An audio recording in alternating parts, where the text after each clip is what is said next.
Hello class, my name is Liliana Prada. Today we'll be focusing on human geography. One of the topics that we will be learning today is about human and environment, relationship with bodies of water, and one of the bodies of water that we'll be focusing on is rivers.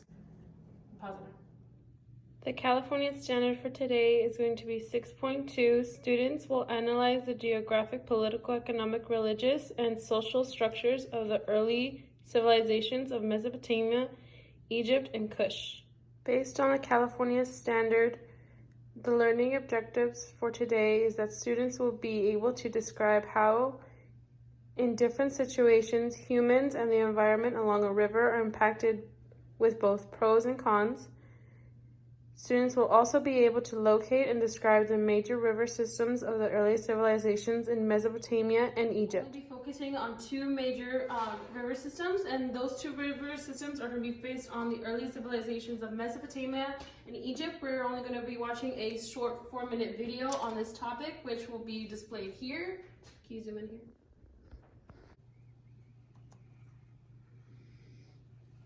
Imagine yourself starting an ancient civilization.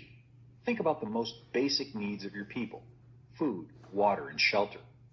Now think about how you can get these from different landforms. A mountain may have springs for water and caves for shelter, but may not be the best place to grow food.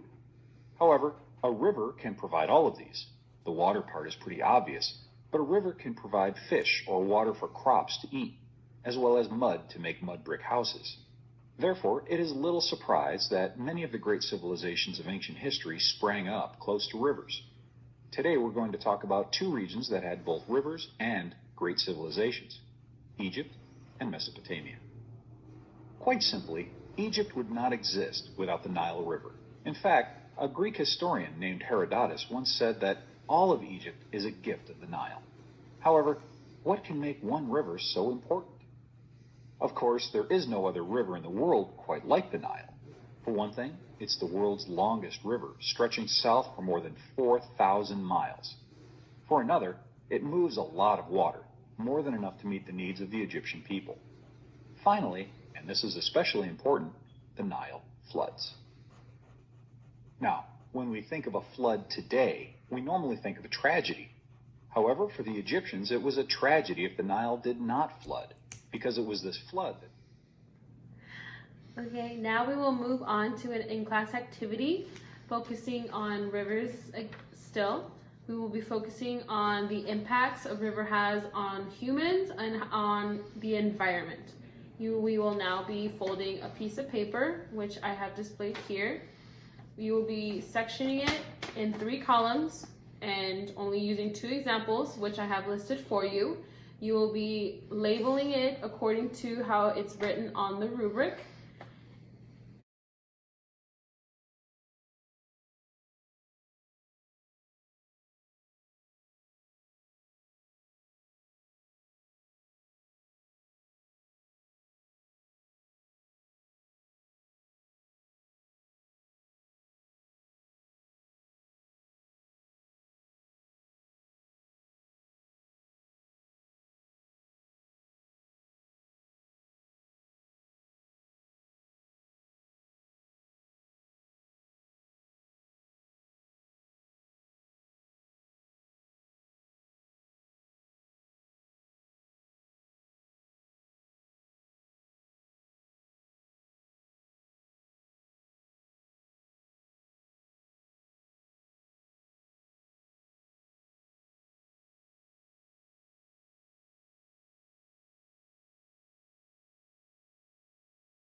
Now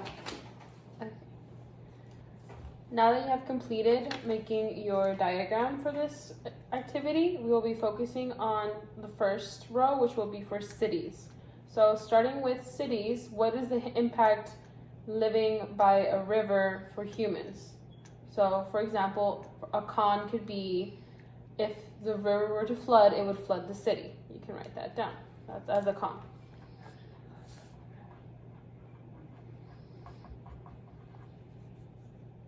Okay, give me an example of a pro. How would Rivers by City positively impact humans? It'll be water is a resource for humans. For drinking, water, showering. You can write that down.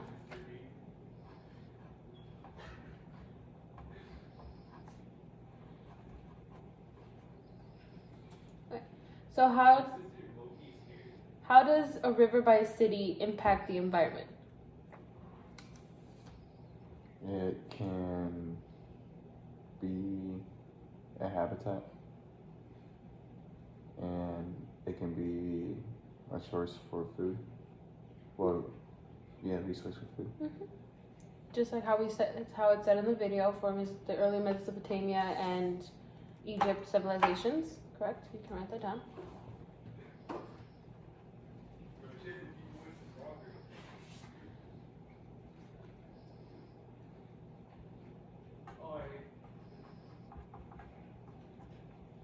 Make sure to label which one's a pro and which one's a con.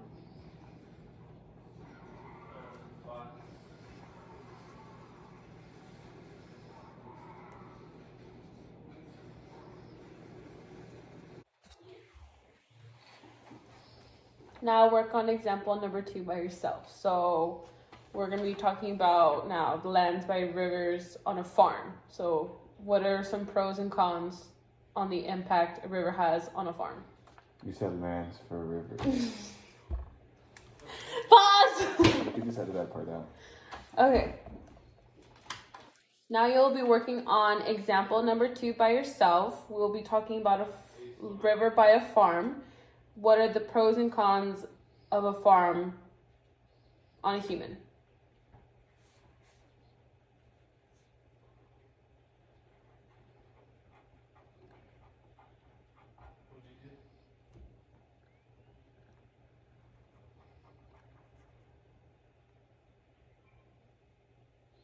Okay.